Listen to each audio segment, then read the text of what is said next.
राधे राधे दोस्तों, स्वागत है आपका अपने चैनल पर। कैसे हैं आप?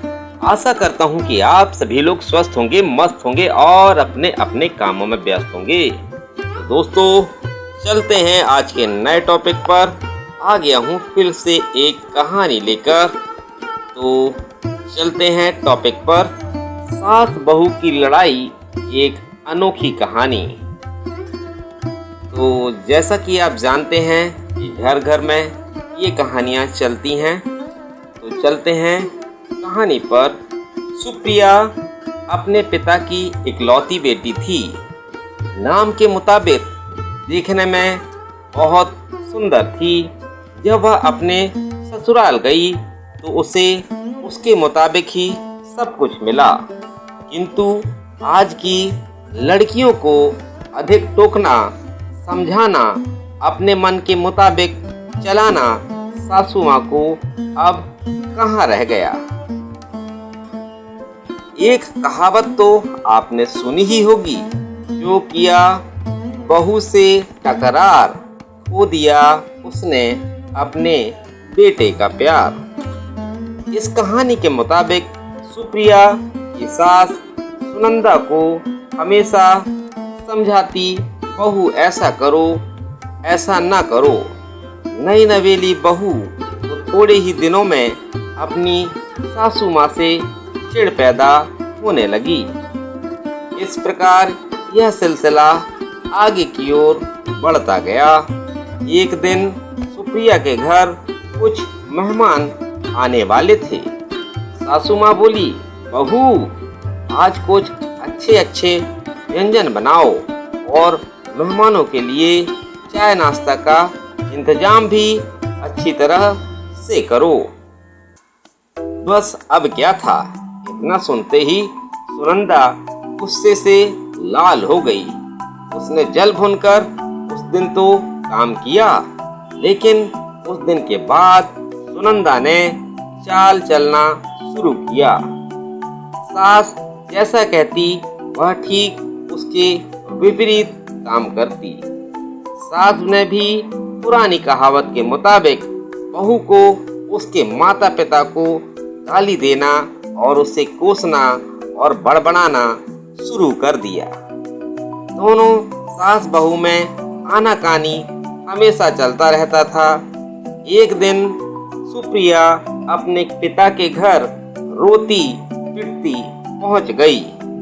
वह अपने पिता से बोली, पिताजी आप तो डॉक्टर हो, मुझे कुछ ऐसी दवा दीजिए जिसे खिलाकर वह बुढ़िया गूंगी हो जाए, क्योंकि वह मुझे गंदी गंदी गालियां देती है।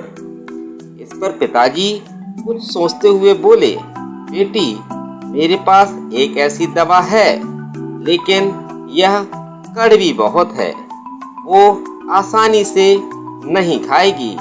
इसलिए मैंने एक युक्ति सोची है। तुम हर रोज 1 महीने तक यह दवा अपनी सास को खाने में मिलाकर खिलाती रहना। ठीक 1 महीने में वह पूरी तरह गूंगी हो जाएगी। लेकिन हाँ, यह दवा थोड़ा कड़वा है, इसलिए तुम खाना इतना प्यार से खिलाना कि उसे पता ही ना चले। दवा लेकर सुप्रिया खुशी खुशी अपने घर आ गई और पिता के कहे मुताबिक अपना काम शुरू कर दिया।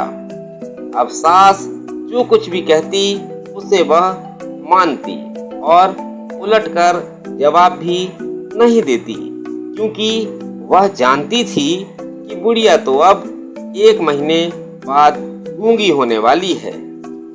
बोल ले जितना बोलना है, उसके बाद वह चैन से रहेगी। अब यह रोज वह प्यार से चुटकी भर दवा खाना में मिलाकर प्यार से माँ जी को दे देती थी। माँ भी समझती शायद उसके माता पिता ने उसे समझाया बुझाया है, इसलिए यह लड़ना झगड़ना बंद कर दी है। अब माँ जी भी बहू की खूब प्रशंसा करती थी और बहू की प्रशंसा बहू भी प्रशंसा सुनकर प्यारी बातें किया करती थी। अगर बहू से कुछ गलती भी हो जाती तो भी इस प्रकार महीना आते आते सास बहू में इतना प्यार बढ़ गया कि बहू अब अपनी सास की आवाज को खोना नहीं चाहती थी। एक दिन फिर उसी प्रकार सुप्रिया रोती पिटती अपने पिता के पास पहुंची। पिताजी बोले, अब क्या हुआ? सुनंदा बोली, पिताजी अब क्या होगा, मेरी सास बहुत अच्छी है, मैं उसकी आवाज खोना नहीं चाहती, वह मुझसे बहुत प्यार करती है।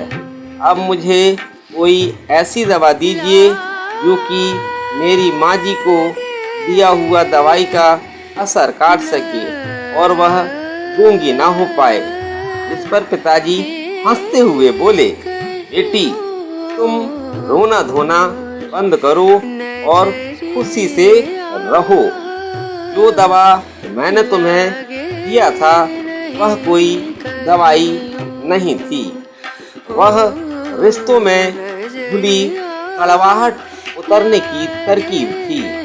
अगर मैं ऐसा नहीं किया होता तो तुम शायद आज नहीं सुधारी होती।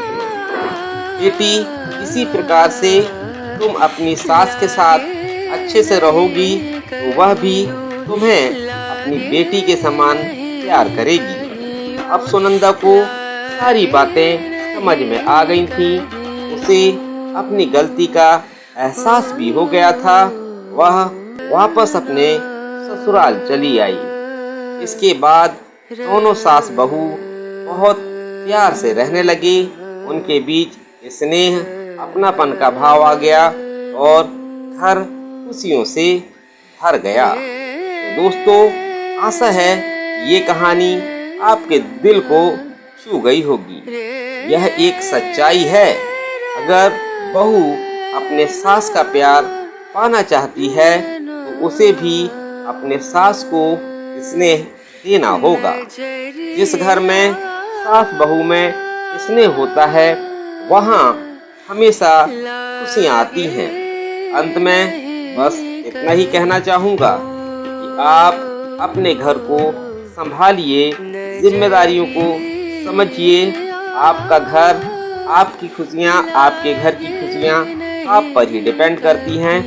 तो दोस्तों, चलता हूँ, मिलेंगे कल फिर नई कहानी, नई जानकारी या नई कथा के साथ। तो दोस्तों, बाय बाय, राधे राधे।